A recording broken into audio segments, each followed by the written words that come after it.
Chris's step-by-step for Alfredo sauce. Step 1. You get some sort of saucepan or skillet. Medium to low heat. Start heating it up. Step 2, you're going to want to shred some fresh Parmesan block. You don't want to use the bag because it has cellulose in it and it won't melt. I found that these little triangles, about 8 ounces, I do about half a block for 2 to 3 servings, which is enough for dinner for me and Kate, and then me for lunch the next day. Okay, now that we're done shredding our cheese, like I said, about half a block, which equates to roughly half a cup, or I'm sorry, a full cup. We're gonna go ahead and pour up our heavy whipping cream. We want 3/4 cup. Now, if you don't have heavy whipping cream, you can use regular whipping cream, or you could also use whole milk. You can use any milk. Whole milk is preferred, and I found that this Fairlife brand is a little bit better than your lower end milk, like, you know, something you get from Dollar General or you know, the store brand. All right, final step. You get half a stick of butter, which is 1/4 cup. We're gonna take the butter, put it in the pan. Now, when you put it in the pan, you don't want it to sizzle and then burn. That means you got the pan too hot. You want it to do this. You want it to melt nice and smooth. Now we're gonna go ahead and pour in our heavy whipping cream at the same time. And then under, again, low to medium heat, really low heat. I actually had to shut it off because it was too hot. So I'm gonna turn it down a little bit even more because this burner's a little hot. But we're gonna let this heat up. Now you want to use a whisk. So you're gonna have to use a stainless steel cookware because obviously you can't use Teflon with your steel whisk. Now while your sauce is heating up, you wanna whisk it every now and then, more frequently than not. And you see how the butter is starting to mix in with the cream. This is what you wanna see. Now, you're just gonna let this heat up nice and slow. Again, low heat. We're gonna heat it up, and once it starts simmering, we're gonna let it simmer for 2 minutes. Now, once it starts simmering, you're gonna cut up some garlic. I already have it cut up, actually, before that, and put it in there.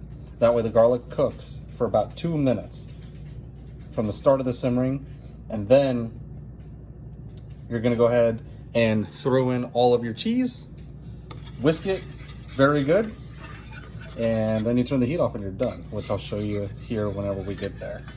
Also, have a pot of water here to boil for our noodles, and went ahead and cut the ends off the asparagus. I'm gonna go ahead and prep them with some olive oil, some seasonings, and then I'm gonna cut up some onions and some garlic, do a little magic, and then those are gonna go here to the air fryer, which is just my really mini convection oven. I have air roast. Now, you can also saute them in a pan on a flat top. It comes out good, whichever way you do it.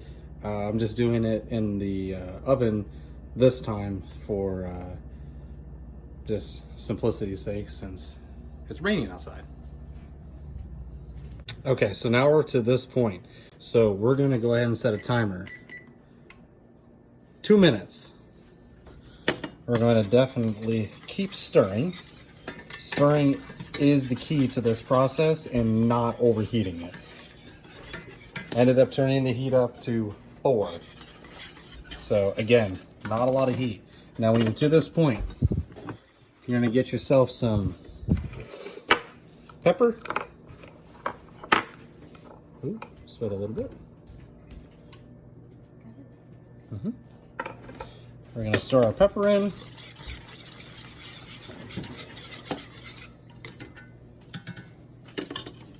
Let that keep cooking, and then we're also gonna go ahead and put in our garlic. I used a garlic press. You can chop it up with a knife if you don't have one, it all works. You wanna put that in there. That way it cooks for the 2 minutes. And again, keep stirring.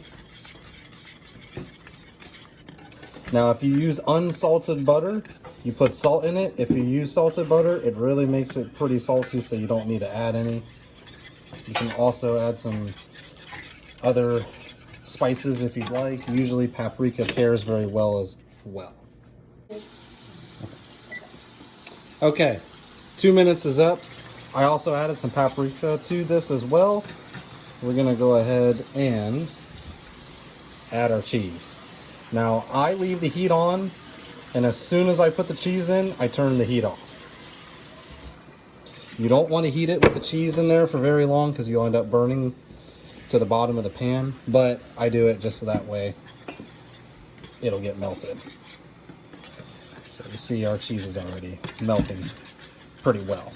We're gonna stir it, and now the pan's hot enough, turn it off, and keep stirring here for a minute or two.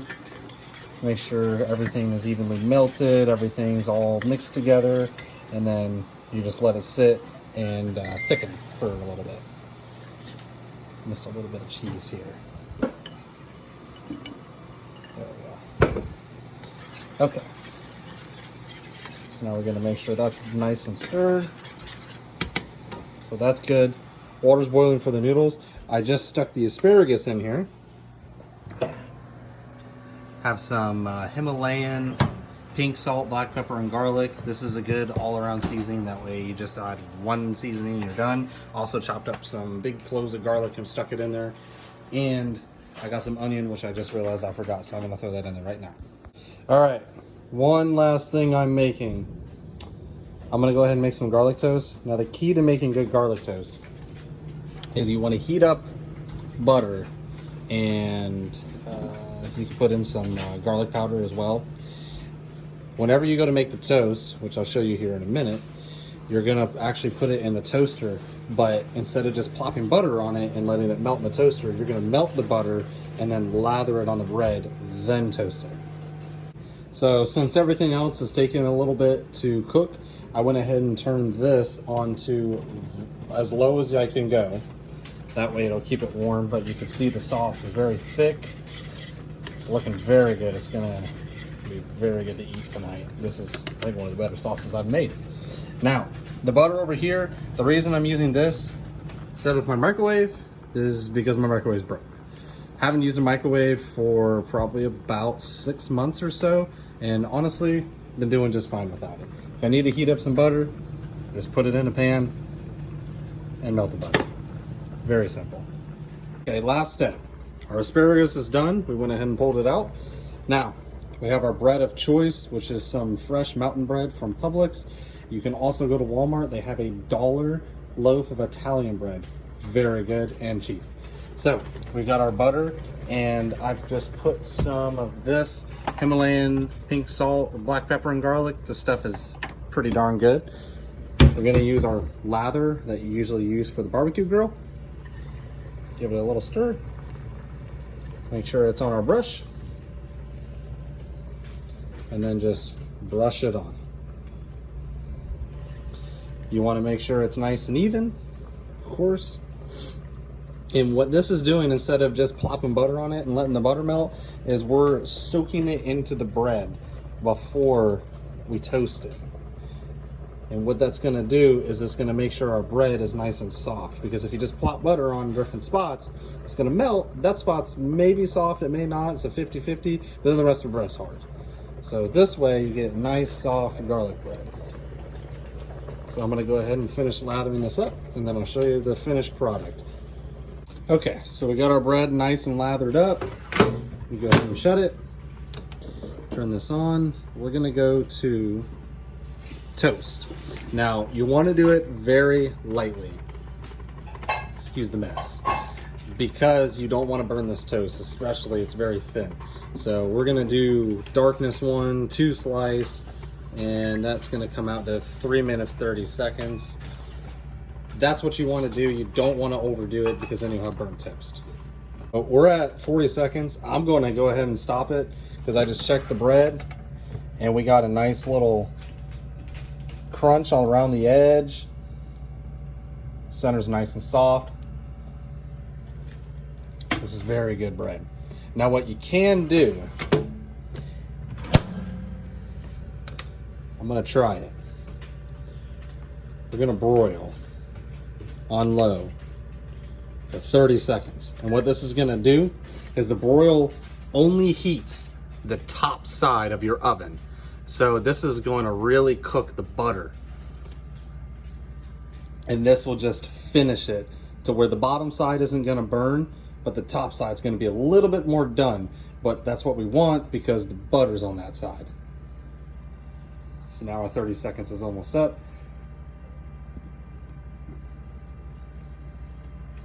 And you want to do it on low.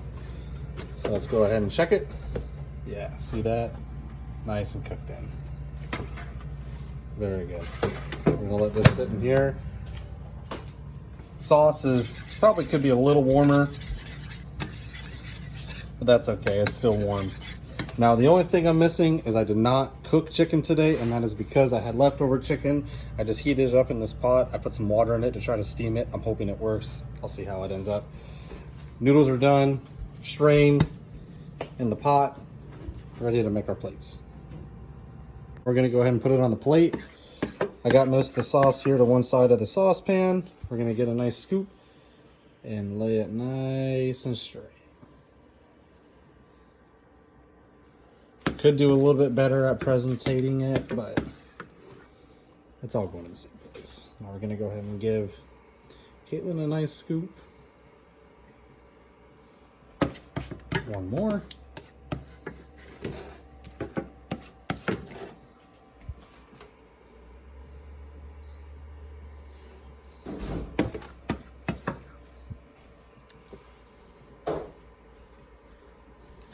Okay.